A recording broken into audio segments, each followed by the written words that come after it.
достор. Бүгүн биз Аквамен киносуна келдик. Джейсон Момоа байке өзү чакырды.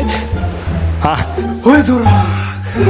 Тагыраак айтканда, таксыр кино тасмасын көргөнү келдик. Буга чейин булар Палчан 10 жылдык 1, 10 жылдык 2 кино таспаларын жаратышкан. Эми бул жерде өтө бир жакшы темадан алынган тасма экен, таксыр кино тасмасы. Башкы ролдордо Аскат байкебиз, Атай байкебиз жана Арнис ага. Эми көрөлү, тасма кандай болуп жүргүлө. Баскыла, жүр, бас. Эй, бас жүр.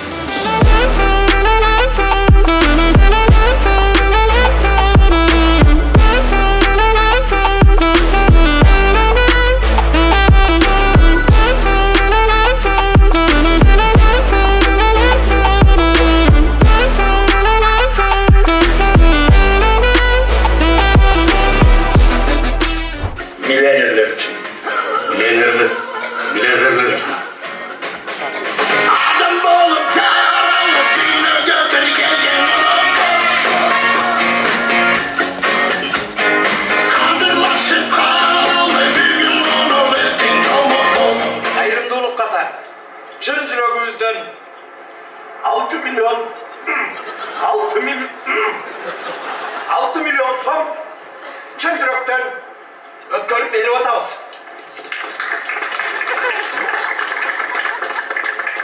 Oynap жүрөт деп атасың бе, мен да иштеп жүрөм де. 3 күндөн бери сен жумушта ойлы кыздар менен жүрөсүң. Аяктагы кыздар сен мен иштейби? А где будем завтракать?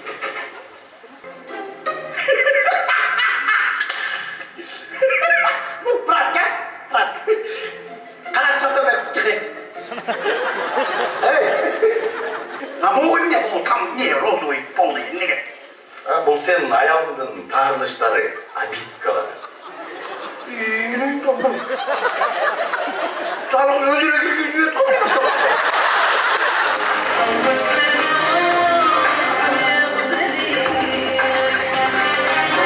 мен сен түсіндім бе? Жүр, бар безіп қойып жүр. Жоқ, кішінелеріне шашып алпайыз, бас жүр. Жақсы нәрсеге 5-10 минут бөліп қойса ештер созбайды. Жүр, баспайсың. Нұрбек, баспайсың. Нұрбек! Бұл бойсы уақыт аз. Мен оқыш енем. Мен сенің атаңмен етемешім. Сен алып қойшы, болды. Мен атам мұншалық страшный емес. Барчына. Жалдыра, шыболды сұрам да. Бастырсың. Сен нормально айтқан түсінбейсің. Зеч десің ол.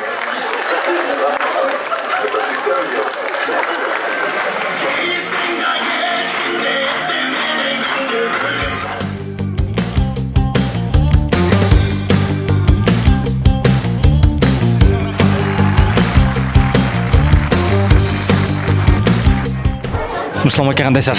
Маанай. Жакшы, маанай.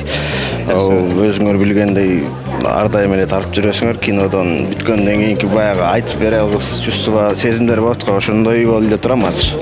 Тасма жөнүндө ой пикириңиз? Бул Frunze Production'ын эң мыкты тасмаларынын бири болду деп ойлойм. Мен жеке оюм. Мен комедиядан 2 жолу ыйлайм деп ойлогон эмесмин. Мен аябай жүрөккө тийди бул тасма. Аябай ойлонуп, мен өзүмө келе албай турган учурум азыр. Сөз көрүшүңүздөр керек. Мындай бул дүйнөнүн азырлыктарына азгырылбай, мындай тиякты да ойлоп кое турган, үй бүлөнү ойлоп кое турган, негизи эле адамдыкты ойлоп кое турган нерсе тасма болуптур. Сонун баарыңыздарга сунуштайм. Тасма жакшы болуптур, мага жакты. Аябай тарбиялык мааниси бар экен.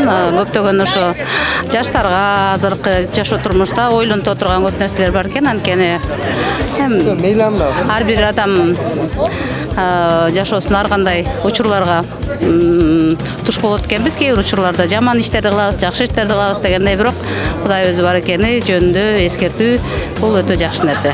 Тасма эми мындай өтө күчтүү болуптур. Чындыгында баягы комедия десе мен аябай комедия болуп, баягы каткырып күлөбүз го дегем.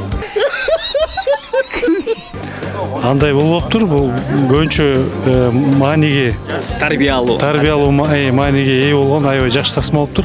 Күчтүү. Премьера кут болсун. Рахмат. Чарчаптырсыз аябай. Чарчадык. 3 күндөн бери двигателин таратып атабыз, кинону жеткирип атабыз, кинотеатрга. Уйку жок.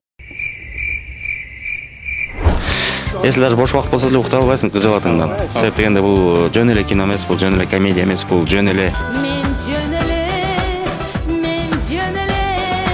элге бирдемке 1 саат 20 мүнөт бирдемке тартылган жоксуң. Бул чоң проект. Бул проекттин артынан канча күйдүк, канча быштык. Ошол проектке чыгаардын алдында бир толкунулар болду. Тасманы көрдүңүз, ойдогудай эле болуп турбу? Мен жайындасы ошол көлдө жумуштап жүргөн учурда атайын Элдос чалып келди. Анан тасманы көрүп, эмесин сценарийсин айтты, экөөбүз сүйлөштүк сааттап. Оюмду пикиримди айттым, могу жерлерин балким кичине мондай кыласыңар тиги алса, анан чындыгында ошого ылайыктап эле тарттыр. Мен ойлойм ар бир көрө турган тарбия саат өзүнө сабак ала турган инсан бул эменен сабак алат деген ойдомун. Ошондуктан бул негизги тасманын бере турган нерсеси адам баласына болгон ишеним, өзүнө Алла Таалага болгон ишеним, анан ошол өзүнүн жашоосунга бир аз да контролдо. Мен ойлойм жигиттер Элдос командасына жалпы эле абдан жакшы бир ачып бериптир. Жанр комедиясы болсун, башкасы болсун. Мен оюмча бүгүнкү күндөгү биздин көрөрмандарга, мекендештерибизге абдан керектүү учурунда керек болуп аткан бир тасма деп билем. Өтө мыкты азаматтар. Негизи жазып атканда болушунча аракет кылдаттык менен ар бир деталин туура жагын алып келгенге. Себептен орчундуу тема болгон үчүн бул аябай катуу жоопкерчилик да. Анан биз ойлойбуз ар бир жерин туура кылдык, элге жөнөкөйлөштүрүп бердик деп ойлойм. Сценарист сиз экенсиз, бул идея сизге каяктан келди дегеле? Чындап айтканда, бул идеяны эмне үчүн таптым? Потому что былтыр жашоодон эми анын баарын көбүн айта бербейм, бирок сенин каналыңда айттым, аябай кыйналгам жашоодон. Бир убакта жашоом бүт жагынан артка кеткен, карызга батып, жүдөп, ар кимге жанагындай чокулуп, ар кимден сөккү болуп дегендейчи, ошондой момент болгон жашоодо, чынын айтканда. Ошондо кыйналып турган учурда ушул кинонун идеясы келип кеткен, анан просто деп үйдө бекер жатам, жумушум жок, рахат алып жаза берейин деп жаза бергем. Анан мойнуңда очойгон сумма карыз турса, каякта кино тартам деп ойлойсуң. Просто ичимен ойлоп коем, ушу кинону тартсам сонун болмок деп. Кийин палчаны чыгып туруп, бүт проблемаларды чечти, баарын оңдоду, баардык жашоону өзүнө салып койгондон кийин бул киного да акча артып калды. Себеп, значит, буну жөн берген жок, Кудай ошо ойлогон ишиңди ишке ашырал деп бергендир деп, ошо алымдар менен кеңеш, муфтият менен кеңешип иш кылып себеби табылды да. Анан бул кинонун бүт жагынан эле жол ачылып берди. Тартпайм десем тарта турган, тарт деген адамдар акылынан жулман чыгып калат. Акчам жетпейт, акча берем дегендер чыгып калат. Иши канча шылтоо таппадым.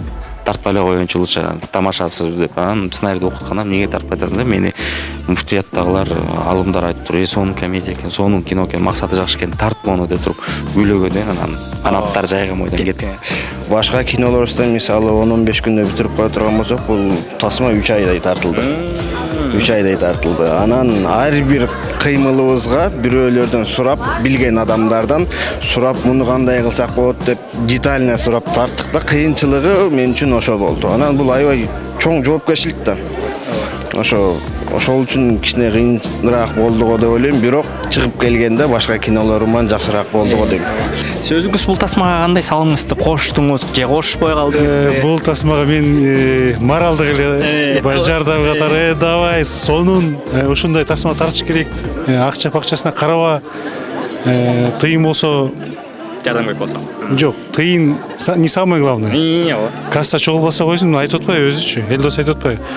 Чыкса чыгат, чыкпаса жок, баягы өзүм каалаган нерсени тартам деген, ошол нерсени тартам дегенен колдоду. Ошол молодец. Аты таксыр экен. Мен комментарийдин астында окуп калдым, болбойт бул деген комедияга таксыр деген депчи дегелечи, ошол жерде түшүнүгү жок адамдар, потому что чубак ажы устазыбыз Раматылга айтканда, таксыр деген бул адамга мындай дос, мырза дегенде эле кайрылуу да, товарищ деп кайрылган. Ошондой сөзү биз мындай молдо дегенге чейин айылданып салганбыз да, ошол нерсеге именно сайылат дегенбиз, ушул нерсеге тийишет дегенбиз, ушул нерсенин чечмеленишин коюп беребиз дегенбиз. Бирок анан идеялар көп болчу, ал нерсени да кинонун башында бир озвучкасы менен беребиз дегенбиз, анан кой жөн эле коелу дедик. Лучше бирөө бирдемке десе, кулактын бул жагынан киребиз, бул жагынан чыгарып коебуз. Себеп дегенде бүгүн динди түшүнгөн, динден сабаты бар адамдар бул жерде отуруп көрүп, азыр эле кулагыма аябай сонун сөздөрдү айтып кетти. Мен ыраазымын. Кирип келген жаңы жыл менен рахмат. Аяз атага эмне ыр айтып бересиң? Аяз ата келиңиз, кинотеатрга кишилерди алып келиңиз. Таксырга киши алып келиңиз. Командаңар менен иштедиңер дегиле, башка проекттерге салыштырмалуу кандай проект болду бул сен үчүн? Бул мен үчүн тарбиялуу проект болду да.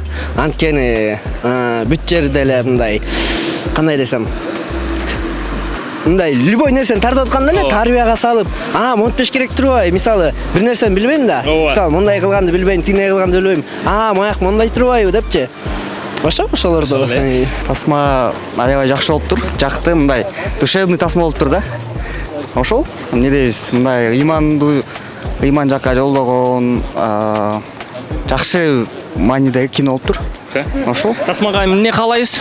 Тасмага только ийгилик каалайбыз эми. Барыңыздар келгиле, көргүлө. Кино сонун болуптур. Өкүнбөйсүздөр. Ишиңизге ийгилик, тасма сонун болуптур. Менин оюмча азыр айтып коеюн, хит болот. Чындыгында оценка берип атам, буйруса эми ал буйруган. Мен эң башкы нерсени эмнени үйрөндүм, киношник досторума да айтып атам. Эч качан бирөөнү өйдө көрбөш керек, эч качан бирөөнү ылдый көрбөш керек. Мен могу кино чыгарга 2 ай калганда эле досторума айткам, менден коркпогула, мен силерден коркпойм. Баарыбыздын өзүнүн рызкыбыз бар. Ал рызкыбызды кааласаң да, каалабасаң да Кудай өзүлөрү кылат деп. Чын-чындап келгенде, мына бул жерде канча болду? Былтыр аябай көп кинолор, аябай биз чыгабыз, бизден алыс болду деп аткандын баары кулады. Скромно жүргөндүн баары кассадан алып кетишти. Ошол эле нерсе экен. Мен азыр эчтеке деп айтпайм деген. Мен бул киного касса коюлгон. Балчан экиге балким айта алышы мүмкүн. Биринчиси жакшы болгон үчүн кичине балким биринчи, экинчи жумасына аябай катуу кириши мүмкүн деген прогноз. Бирок анын эртеси эмне болот да? Ошон үчүн эчтеке мен гарантия бере албайм. Хит болот деп айта албайм. Анын баары буйрук, анын баары бир гана Кудайдан. Ошон үчүн мен ойлойм, буйруганы көрөбүз. Деги эле тасманы көрдүң, кандай сезимдерди калтырды? Тууган тушкандарыңда көрүштү бул тасманы, эмне деп сөздөрдү уктуң? Вообще сонун экен дейт, күлөсүң дагы экен дейт, ыйлайсың дагы экен дейт, кайгырасың дейт. Да эмне дечиле? Мейли сол интервью бол, жаман жактымы интервьюде эле? Мейли. Каягы менен? Сен менен. Рахмат. Точно жанан аткарыңыз. Ой, аткарып коюңуз эми. Өз суранып аткандан кийин экинчи бөлүгү болчудайбы деги эле көрө алабызбы? Карман менен. Аны айтыш кыйын. Азыр биринчи бөлүгүн бүтүрүп алабыз. Алып туруп эле киргизбей коет Эң сен кино тасма жөнүндө мыкты болуптур чынында эле. Мен ыйладым. Өлкө тейин ыйладым. Гүл дагы кетип калды. Кудай сактан түтүтө. Урматтуу жалпы биздин көрүүчүлөрүңүздөргө, албетте кино сүйүүчүлөргө таксыр кино тасмасына келиңиздер деп айта алам. Анткени деген жашоого болгон көз карашыңыздар өзгөрөт. Анан ата-энеге болгон мамиле баягы эле анан күлкүлүү, анан таксыр деген кино тасманын аты таксыр болгону менен, бирок анын ичинде көптөгөн нерселер жатат экен. Аябай тарбия жагы, тамаша жагы, жана ошондой эле кинонун тартылышы бул өзгөчө болуптур. Ошондуктан Фрунзе ТВ продакшн деги эле мыкты кинолор тартат. Артыбызда турган адам дагы ошол жактан болот. Аязат ага эмне дейсиң? Жаңы жылды күтөсүңбү? Сезем. Жакшы. Мен күтпөйм. Таксыр кино тасмасын күтөм. 21 декабрдан баштап Кыргызстандын булуң бурчунда бар жалпы кино тасма кино театрларга барып, таксыр кино тасмасын көрсөңүздөр болот достор. Эң мыкты кино тасма болуптур. Сиздерге чоң рахмат. Медиа көрүүчүлөрү де. Рахмат. Жазыңыздар менен де. Кирип келе жаткан 21 декабрь эмес, кирип келе жаткан 2024 дракон жылыңыздар менен. Раунд. Соң рахмат. Тасманы көрүп бүттүк. Мен ойлогом, келебиз жөн эле мындай комедия катары, кадимки эле комедия катары көрүп, мындай деп күлүп алып кетип калабызбы десек, жок. Ойлондурат экен. Мындай терең ойлондурат экенсиң да, чын эле анан дагы билбеген нерсеңди ушул тасмадан алсаң болот. Ошондуктан достор, бардыңыздар 21 декабрдан баштап бүткүл Бишкек шаарында кинотеатрдан көргүлө. Таксыр кино тасмасы. Силер менен мен Бакыт Адамалиев. Көрүшкөнчө мен үшүп кеттим.